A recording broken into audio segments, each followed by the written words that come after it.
안녕하세요. 광주 성형외과의원 성형외과 전문의 임홍철입니다. 지난번에 이어서 가슴 재수술 받으신 분의 이야기를 한 번 더 나눠볼까 합니다. 가슴 수술은 실제로 재수술이 많은 분야 중에 하나입니다. 그런데 재수술 받으러 오신 분 중에는 이미 저에게 오기 전에 다른 병원에서 한두 번 이상의 수술을 받고 오신 분들인데, 이 분의 경우에는 구형부축을 이유로 저에게 수술을 받으러 오신 분입니다.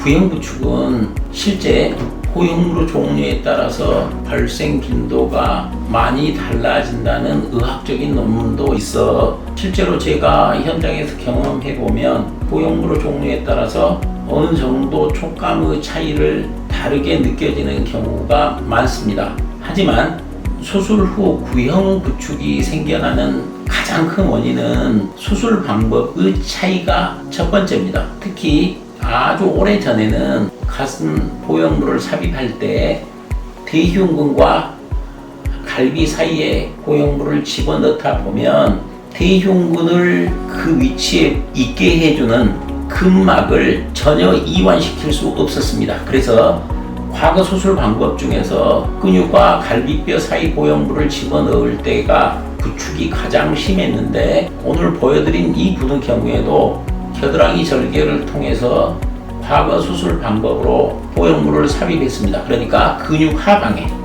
하방에 넣는 단일 평면을 이용해서 수술을 했는데, 포용물의 위치보다 유두유륜 위치는 낮고 구축 현상 중에서 가장 심한 타입은 아니지만, 실제로 눈으로 봐서는 그렇게 심한 것 같지 않지만 실제로 만져봤을 때 아주 심하게 딱딱한 경우입니다. 이런 구형부축을 해결하기 위해서 반드시 첫 번째 필수적인 것은 구축에 따른 각각 포용물을 싸고 있는 피막을 정확하게 절제해 줘야 합니다.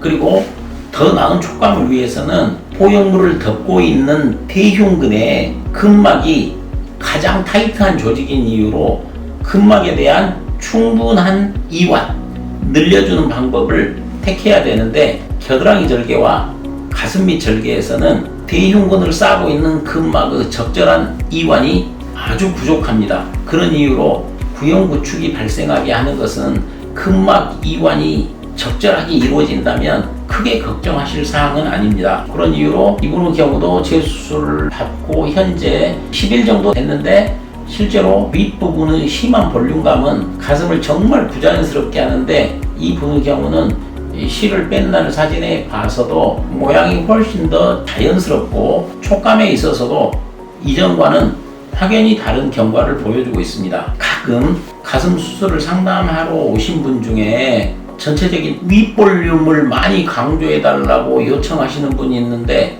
이거는 정말 불필요한 요청입니다. 왜 그러냐면 이 가슴 포용물을 삽입한 이후에도 시간이 지나게 되면 내가 가지고 있는 실제 가슴 조직은 하방으로 조금씩 더 처짐이 발생하게 되는데, 위의 볼륨을 심하게 살려주게 되면 모양이 정말 부자연스럽습니다. 실제로 가슴 위의 볼륨을 강조하는 것은 브래지어 착용으로도 충분해집니다. 그런 이유로 수술을 하고 나서 윗부분이 이렇게 볼록하게 되면 정말 부자연스럽고, 그래서 과거에 이런 단점을 보완하기 위해서 포용물 자체를 물방울 포용물을 만든 이유는 자연스러운 모양은 아래쪽 하방에서 볼륨감이 살아야 되고, 가슴 유두유륜 위쪽에서 볼륨감이 아주 강해지면 가장 부자연스러운 모양을 만들 수 있습니다. 그런데 구형부축에 있어서도 구축의 차이가 약간의 차이는 발생하지만, 실제 구형부축이 발생되는 가장 흔한 이유는 집도 수술 방법에 따른 차이입니다. 특히 근육을 싸고 있는 근막을 충분하게 이완시켜주지 않으면 이 근막과 피막이 두 개가 합쳐져서 더 두툼한 막을 만들기 때문에 발생한 것입니다.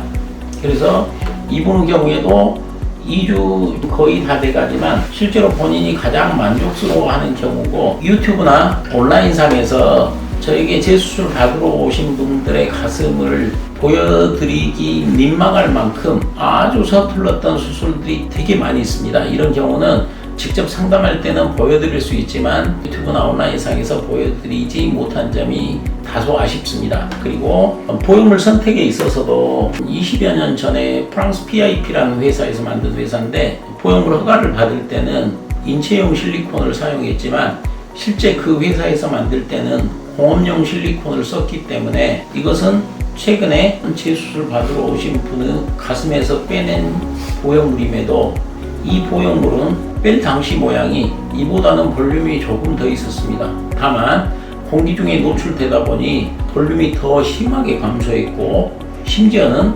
아주 딱딱하게 굳어갔습니다. 그런 이유로 제가 보형물 선택 기준을 여러분들께 말씀드리는 것 중에 하나는 항상 새로운 제품이 나오거나 새로운 보형물이 나왔을 때 저는 인위적으로 보형물에 손상을 가해보고 실제 실온에 방치했을 때의 변화를 보고 있는데 모티바 경우는 1년 8개월 전에 보형물 외벽에 손상을 줬는데도 볼륨 감소가 없었습니다. 특히 코히시브한 코젤의 성질을 가장 많이 가지고 있어서 손상된 부분에 보형물을 쥐어짰을 때 다시 복원되는 힘, 이게 우수했습니다.